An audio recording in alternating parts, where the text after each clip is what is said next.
Somebody died today. He was between 20 and 30 years old.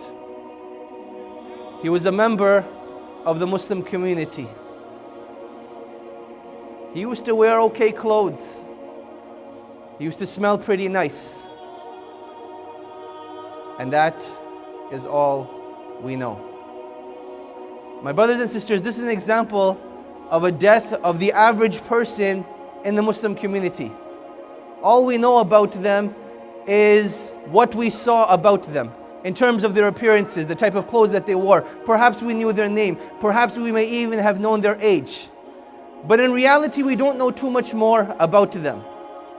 And thus, as easily we were forgotten in this world while we were alive, we are forgotten even after we pass away. And Allah subhanahu wa ta'ala poses a rhetorical question in the Quran. هَلْ أَتَى عَلَى الْإِنسَانِ حِينٌ مِّنَ الدَّهْرِ لَمْ يَكُنْ شَيْئًا مَذْكُورًا. That was not a time upon mankind where he was not even worthy of being remembered. Now I want you to think about this, subhanAllah. You lived on this earth for 70 years. And when you pass away, you're only remembered for a couple of hours. What a shameful life that would be. That is a life that you don't want to live. It's not the way you want to leave this world. We're not saying that you want to be remembered for the sake of being praised, but you want to be remembered for the sake that you had an impact on the people that you were around. I want to share a story with you. This is a story of one of the Imams of Hadith from the 2nd century. His name was Malik ibn Dinar. Malik ibn Dinar, he writes his own story. He says, I was a young man of 19 years old and I used to commit every single sin possible. I used to drink, I used to steal, I used to kill, I used to commit zina. Any sin that you can think of, I used to commit it.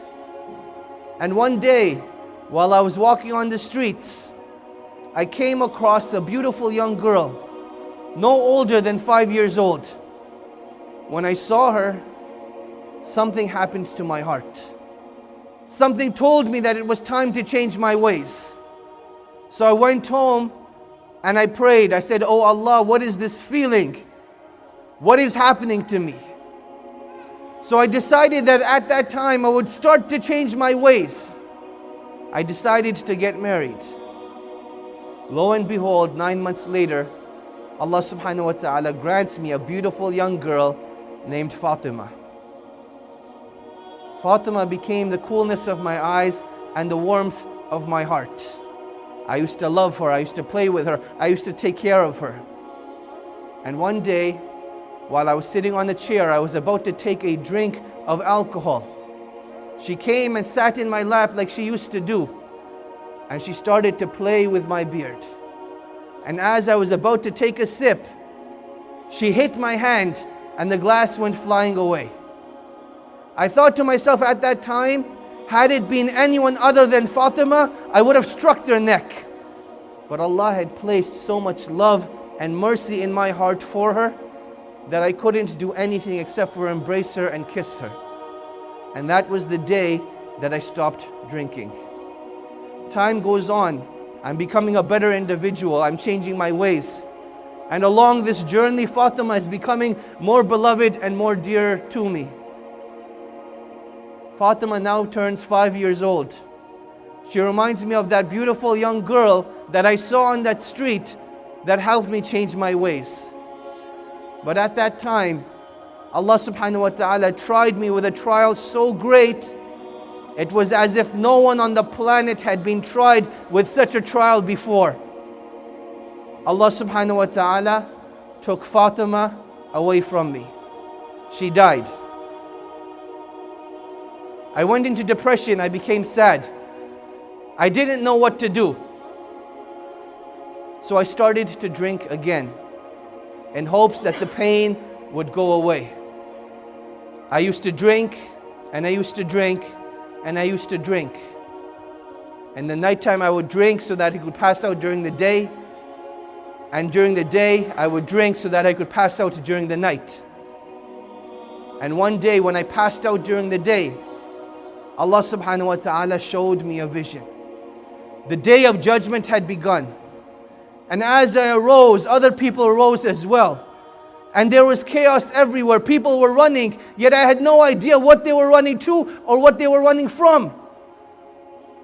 And as I started to run with the people, I noticed that I was the only individual that had a giant black snake right behind him. The more I ran, the quicker I ran, the quicker the snake came. So I ran and I ran and I ran until I came to the foot of a mountain. And I saw this old man with a beautiful white beard and beautiful white hair and beautiful white clothes. But he was very old. So I asked him, "Old man, for the sake of Allah, please help me against this snake." The old man replied, "I am too weak and I am too feeble. Perhaps if you go on top of the mountain, you'll find someone to help you." So I went to the top of the mountain, I ran, and the snake is just behind me. And as I get to the top of the mountain, I look over the valleys and I see the hellfire. People being burned, people being punished, people being persecuted. And I knew it wasn't what I wanted. I didn't want to be there. So I ran back down to the mountain. And I see the old man again and I scream at him again, "Old man, for the sake of Allah, please help me." And the old man again replies, "I am too weak, I am too feeble. Why don't you run towards the hills?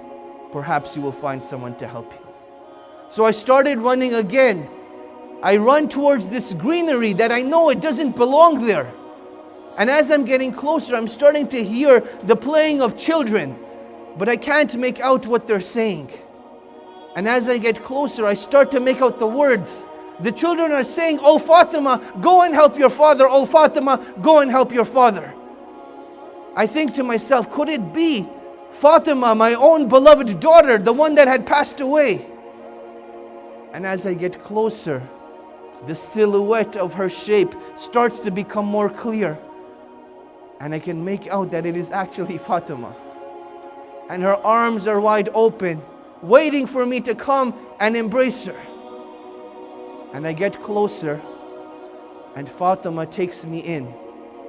With her right hand, she embraces me, and with the left hand, she pushes the snake away.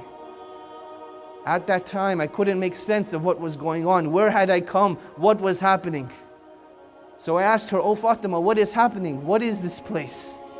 She said, "Oh my father, come and sit." And we sat down under a tree. And she came and sat in my lap. And she started to play with my beard, just like she used to do in the dunya. So I asked her, "Oh Fatima, please explain to me what is happening." She says, "Oh my father, this is the day of judgment. That black snake that you saw, those were your evil deeds. They had become so many, they had become so strong, that if it hadn't been for me, they would have destroyed you today. That old man that you saw in the white clothing with the white beard, with the light on his face, those were your good deeds. They had become so few and so little that they would be no avail to you today. Oh my father, has it not come time for you to change your ways?" She recited a verse from the Quran. She said, "Alam ya'ni lilladhina amanu an takhsha'a qulubuhum bi dhikrillah." That has the time not come for the hearts of the believers to be moved by the remembrance of Allah subhanahu wa ta'ala. At that time, Malik ibn Dinar, he woke up. He wakes up and he hears the adhan of Maghrib going off. He makes wudu and he hurries to the masjid. And as the salah begins, he hears the imam reciting again, "Alam ya'ni lilladhina amanu an takhsha'a qulubuhum bi dhikrillah." That has the time not come for the hearts of the believers to be moved by the remembrance of Allah subhanahu wa ta'ala. Malik ibn Dinar, he prayed his salah and he knew that a new life for him was about to begin. And that is what he decided to do. Malik ibn Dinar, he turned out to be the individual that he used to come in the middle of the town center and he would tell the people in the middle of the night, "O people, wake up to the remembrance of your Lord. O people, wake up to success." People would think he was crazy. Why would he do this? But he knew that ultimate success lied with Allah subhanahu wa ta'ala alone. He was an individual that one day in the middle of the night, a thief came into his house looking to rob him. In the middle of the darkness, the thief is searching around with his hands to try to find anything that he can get. And in Salah, Malik ibn Dinar, he grabs his arm and takes him into Salah with him. So Malik ibn Dinar is going down for ruku', he's pulling down the thief with him. Salah finishes. Malik ibn Dinar turns to the thief. He asks him, "What did you come to steal?" The thief says, "I do not want any trouble. Please just let me go and I won't take anything from your house." Malik ibn Dinar, he tells him, "I will let you go on one condition, that you pray 2 rak'ahs with me before you go, and I promise not to turn you in." The thief agrees. He goes and he makes wudu. Comes back and he starts to pray with Malik ibn Dinar. Allahu Akbar. They pray. They finish 2 rak'ahs. Malik ibn Dinar tells the thief, "You can disperse, you can go now, you're free." The thief asks Malik ibn Dinar, "Can I pray with you some more?" So they pray some more. The time for Fajr comes. Malik ibn Dinar tells him again, "You're free to go, leave." The thief asks Malik ibn Dinar if he can accompany him to Salatul Fajr. They go to Salatul Fajr. They come back. Malik ibn Dinar, he asks him again, "You're free to go. Why are you still here?" The thief tells him something, and this really shocked my mind and boggled my mind when I read this. The thief turns to Malik ibn Dinar and he says, "The right of a Muslim upon another Muslim is that if he asks him to be a guest, he has the right for 3 days." And when I read this, I thought to myself, subhanallah, look how much ilm the thieves had at that time, that they're narrating hadith. It really shocked my mind. So Malik ibn Dinar, he accepts him as a guest for 3 days. And for 3 days, this is how their lives continued, fasting during the days, praying during the nights. And after the 3rd day, the thief finally decides to leave. He goes back to wherever he came from, and all of the thieves around him, they're anxious. They want to know, "What did you steal? You were gone for 3 days. You must have come back with a lot of loot, with a lot of treasure." He tells the thieves, "I came back with the biggest treasure possible. However, I went to rob someone, but he robbed me instead." The thieves were like, "Tell us who he is. We'll go and kill him. We'll get the treasure back." The thief tells them that this is a treasure that you cannot see. It is a treasure you cannot touch. It is a treasure that you can only experience. They asked him, "What are you talking about?" He says, "I made the mistake of going to the house of Malik ibn Dinar. He caught me. He taught me to pray. He taught me to fast. He taught me to wake up in the middle of the night and remember my Lord. I went to steal the most treasurable thing that he had, but he took my most prized possession, my heart, and he gave it to Allah subhanahu wa ta'ala." Now I want you to think, the story of Malik ibn Dinar has many, many other stories of what a great individual he became. One of the leaders of the tabi'een of his time. But how did this individual get to such a state? Every individual has a turning point in their lives where they can become better people or they can become worse people. A conscious decision of which way you want to go, towards Jannah or towards the Nar. And you'll see that this decision that you make is not just a decision that will impact you alone, but it is a decision that will impact everyone around you as well. Because when a person stands up to go towards paradise, he goes towards a paradise that is filled with many, many people. Meaning that the path to paradise is not a thin and narrow path that a person walks alone with. but it is a path that He leads people behind Him. He leads people behind Him. And this is why the Prophet ﷺ, he told us, كُلُّكُمْ رَاعٍ وَكُلُّكُمْ مَسْئُولٌ, that all of you are shepherds on a path, and each and every one of you will be questioned about their flocks, will be questioned about the people behind them, the people that you were responsible for. Now the life of this world, it makes you think that you're an individual and you live an individualistic life.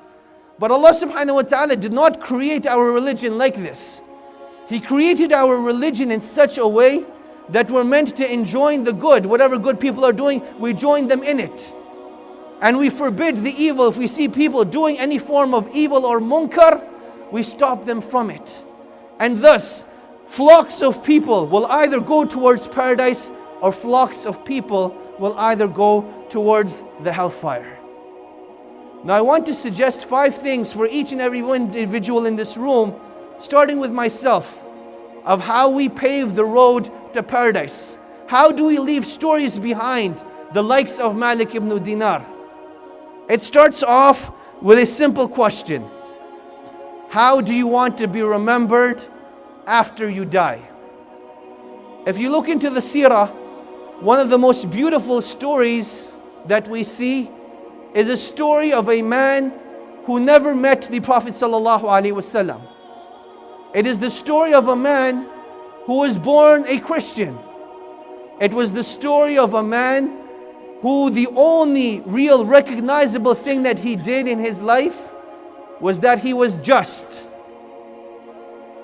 When he passed away, it wasn't a messenger that came to the messenger of Allah ﷺ and told him that he had passed away, but rather it was Jibreel alayhi salam. He came to the Prophet ﷺ and he says, مَاتَ الْيَوْمِ رَجُلٌ صَالِحٌ, that today a righteous man has passed away. The Prophet ﷺ, he turns around to his companions and he says, صَلُّوا عَلَىٰ أَخِيكُمْ فَإِنَّ الْيَوْمَ مَاتَ رَجُلٌ صَالِحٌ, that pray upon your brother, for indeed today a righteous man has passed away. Does anyone know who that man was? Has anyone figured it out? He was An-Najashi radiallahu anh, a companion of the Prophet sallallahu alaihi wasallam, a man who was given a privilege that very, very few people are given. Being testified by Jibreel and Allah subhanahu wa ta'ala that he was a righteous man. Being testified by the Prophet sallallahu alaihi wasallam that he was a righteous man. Can you imagine having such a privilege? That when you pass away, people remember you by that he was a righteous man. And it's not for the sake of the people, but it's the recognition from Allah subhanahu wa ta'ala, the recognition from the Messenger of Allah sallallahu alaihi wasallam, that when you meet the Messenger of Allah sallallahu alaihi wasallam at the river of Al-Kawthar, do you not want the Messenger of Allah sallallahu alaihi wasallam to say, "Oh Muhammad, oh Abdullah, no, may Allah reward you and grant you the highest of paradise for all that you did in this dunya"? Do you not want to see the smile on the face of the Messenger of Allah sallallahu alaihi wasallam of how pleased he is with you on that day?